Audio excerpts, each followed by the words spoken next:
tito niya, yung kapatid ko, yung pangalawa. Tapos dun sa kapatid ko yun.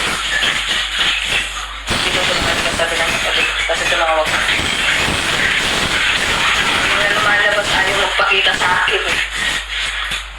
Pinuntahan daw niya doon sa ano, nilak daw niya yung kwarto niya. Tingnan mo kagalang ka.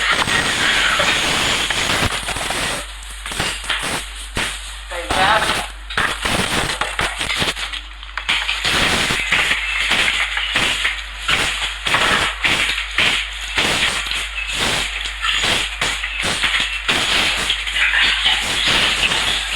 Yung pamangkin ko, sabi ko ano, kausapin ko ayaw niya.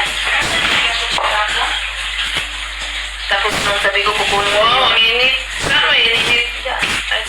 Kaya sabi ko kukunin ko yung bit mo. Sabi niya. Wala siya.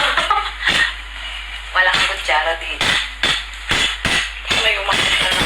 Kabisiran pa? Nandiyan pa? Ang ko pa yun.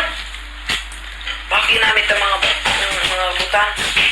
Kasi kanina pagising ko alas 5 laba ako. Kakauwi ang nila. Kasama yung... Nagkape sila. Oo. Ay, nagising ka ba? Alas si Ate. Alas yung kasi dumating.